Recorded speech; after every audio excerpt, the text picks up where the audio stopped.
হালকা হালকা শীতের আমেজে একটু ভিন্ন স্বাদের মুরগির মাংস রান্না করতে চাইলে বানিয়ে ফেলুন ঝালঝাল করে মরিচ মুরগি। এই সিজন চেঞ্জের সময় সর্দি কাশিতে মুখের স্বাদ নষ্ট হয়ে গেলে একবার এইভাবে মরিচ মুরগি বানিয়ে খান, দেখবেন নিমেষের মধ্যে হারানো স্বাদ ফিরে পাবেন, মুখের স্বাদটাই বদলে যাবে। একদম জিভে জল আসার মতো চিকেন রেসিপি। তো চলুন আজকের রেসিপির জন্য আমি প্রথমেই মশলা রেডি করে নেব। একটি মিক্সিং জারের মধ্যে দিয়ে দিলাম একটুখানি আদা কুচি, 7-8টা রসুনের কোয়া আর ঝালের জন্য 5-6টা কাঁচা লঙ্কা। ওর মধ্যেই হাফ কাপ মতো টক দই দিয়ে মিক্সিটা ঘুরিয়ে সবকিছু একসঙ্গে পেস্ট করে নেব। জল ছাড়াই পেস্ট করতে হবে। দইয়ের মধ্যে যেটুকু জল আছে সেটা দিয়েই খুব সুন্দরভাবে পেস্ট হয়ে যাবে, তাই এক্সট্রা করে আর জল দিতে হবে না। মশলা রেডি করে আমি সাইডে রেখে দিলাম। এইদিকে নিয়েছি 500 গ্রাম মুরগির মাংস। এর মধ্যে দিয়ে দিচ্ছি হাফ চামচ লবণ, হাফ চামচ গোলমরিচের গুঁড়ো আর যে মশলাটা মিক্সিং জারে একটু আগে পেস্ট করেছি সেই মশলা সম্পূর্ণটা দিয়ে মাংসের সঙ্গে মশলা খুব ভালো করে মেখে নেব। মাংসের সঙ্গে মশলা খুব সুন্দর করে মেখে নিয়েছি। এইবারে ঢাকা দিয়ে আমি 15 মিনিটের জন্য রেস্টে রাখছি, তবে হাতে যদি সময় থাকে 30 মিনিট রাখলে খুব ভালো হবে। এইবারে তেলে ফোড়ন দিচ্ছি কয়েকটা গোটা গোলমরিচ, একটুখানি দারচিনি আর 3খানা লবঙ্গ। হালকা আছেই এগুলো সামান্য একটু ভাজা হলে এর মধ্যে দেব কুচনো আদা আর রসুন। আমি আদা আর রসুন একদম ছোট ছোট টুকরো করে কুচিয়ে নিয়েছি।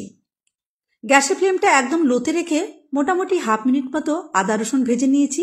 জাস্ট আদা রসুনের কাঁচা গন্ধটা চলে গেছে আর রঙটা একটুখানি বদলে গেছে। ঠিক এই সময়ে 3খানা কুচনো পেঁয়াজ দিয়ে সবকিছু একসঙ্গে খুব ভালো করে ভাজবো, যতক্ষণ না পেঁয়াজের রং বদলে যাচ্ছে, মানে একটু লাল লাল করে পেঁয়াজ আমি ভেজে নেব। তবে পেঁয়াজ যেন ভাজা হয়ে একদম কালো না হয়ে যায়, মানে খুব বেশি কড়া করেও কিন্তু ভাজা যাবে না। দেখুন পেঁয়াজের রং বদলে গেছে, হালকা লালচে রং ধরেছে, ঠিক এমনটাই আমি চেয়েছিলাম। এই ভাজা পেঁয়াজের যে ফ্লেভারটা আসবে এতেই না রেসিপির টেস্ট অনেক বেড়ে যাবে। এবারে এর মধ্যে দিয়ে দিলাম 1 চামচ কাশ্মীরি লাল লঙ্কার গুঁড়ো আর 1 চামচ দিয়েছি ধনে গুঁড়ো। কাশ্মীরি লাল লঙ্কার গুঁড়ো দেওয়ার জন্য ঝাল তেমন হবে না, তবে রংটা দারুণ আসবে। এখন কিন্তু কোনোভাবেই গ্যাসের ফ্লেমটা হাই রাখা যাবে না, তাহলে গুঁড়ো মশলা পুড়ে যাবে। আমি একদম হালকা আছে 7 থেকে 8 সেকেন্ড নাড়াচাড়া করে মশলা ভেজে নিয়ে ম্যারিনেট করা মাংস এর মধ্যে দিয়ে দিলাম। এবারে নাড়াচাড়া করে মশলার সাথে চিকেন ভালো করে কষিয়ে নেব।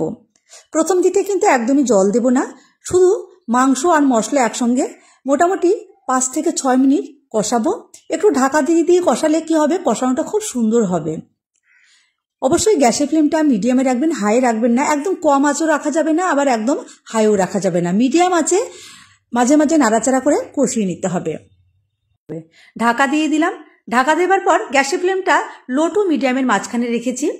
তবে ঢাকা দিয়ে বেশিক্ষণ রাখা যাবে না, 2-3 মিনিট পর পরই একটু করে নাড়াচাড়া করে দিতে হবে যেন নিচে লেগে না যায়। দেখুন চিকেন থেকে অনেকটা জল বেরিয়েছে, এই জলে খুব সুন্দর করে মাংস কষিয়ে নেওয়া যাবে। এক্সট্রা করে আর জল দেবার প্রয়োজন হবে না। এইভাবে কষাতে কষাতেই চিকেন মোটামুটি 80% সেদ্ধ হয়ে যাবে। আর যদি প্রথম দিকে জল দেওয়া হয় তাহলে কিন্তু এই রেসিপির যে আসল স্বাদ সেইটা কিন্তু আসবে না, মানে মাংসটা খাওয়ার সময় সেই স্বাদ পাবেন না যেটা মরিচ মুরগিতে পাওয়া যায়। তাই প্রথম দিকে শুধু মশলার সঙ্গে মাংসটা একটু ভাজা ভাজা করে কষিয়ে নিতে হবে, দেখবেন খেয়ে দারুণ মজা পাবেন। এবারে পরিমাণ মতো আরও একটু লবণ দিয়ে দিলাম আর দিচ্ছি একটা টমেটো কুচি। টমেটোটা আমি একটু লম্বা লম্বা টুকরো করে কেটে দিয়েছি। টমেটো আর লবণ দিয়ে আবারও মোটামুটি মিনিট খানেক নাড়াচাড়া করে কষিয়ে নিলাম।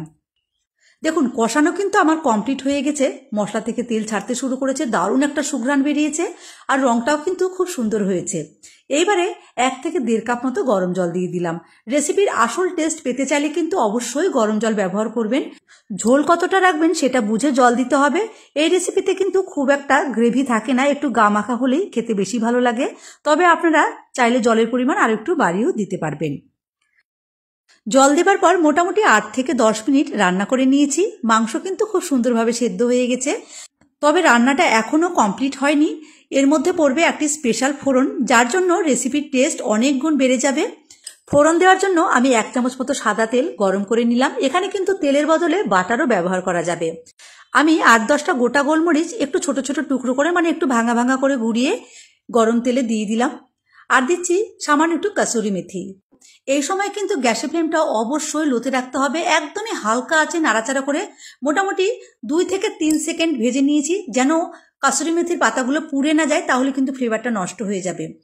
এর যা ফ্লেভার আসবে জাস্ট অসাধারণ লাগবে। এর মধ্যে কয়েকটা চেরা কাঁচা লঙ্কা আর একটা ক্যাপসিকামের অর্ধেকটা আমি লম্বা লম্বা করে কুচিয়ে এর মধ্যে দিয়ে দিলাম।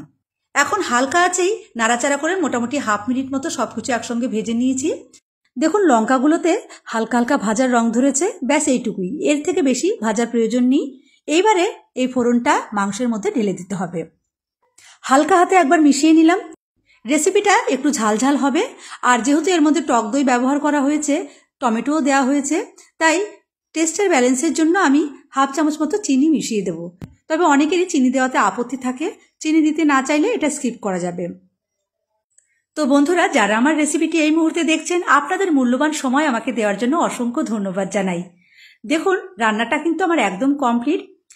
এর থেকে বেশি ঝোল শুকিয়ে ফেলবো না, কারণ ঠান্ডা হলে আরও একটু ঝোল টেনে আসবে। তাই গ্যাসের ফ্লেমটা বন্ধ করে আমি ঢাকা দিয়ে 5 মিনিট স্ট্যান্ডিং টাইমে রেখে দেবো, তারপর পরিবেশন করব। চিকেনের অন্য সব রেসিপির থেকে কিন্তু এই রেসিপিটা একটু আলাদা। একঘেয়েমি চিকেনের রেসিপিগুলো খেতে খেতে বোর হয়ে গেলে একবার এই মরিচ মুরগি রান্না করে দেখুন, মুখের স্বাদটাই যেন বদলে যাবে। তাহলে বন্ধুরা, রেসিপিটি কেমন লাগলো অবশ্যই কমেন্ট করে জানাবেন। এরকমই আরও নতুন নতুন রেসিপি দেখতে চাইলে আমার ইউটিউব চ্যানেল আরজাদি কিচেন সাবস্ক্রাইব করে রাখুন, আর আমার ফেসবুক পেজ আরজাদি গুড ফুড পেজটি ফলো করে রাখুন। আজকের মতো আমি আসি, রেসিপিটি শেয়ার করে সবাইকে দেখার সুযোগ করে দেবেন। ধন্যবাদ।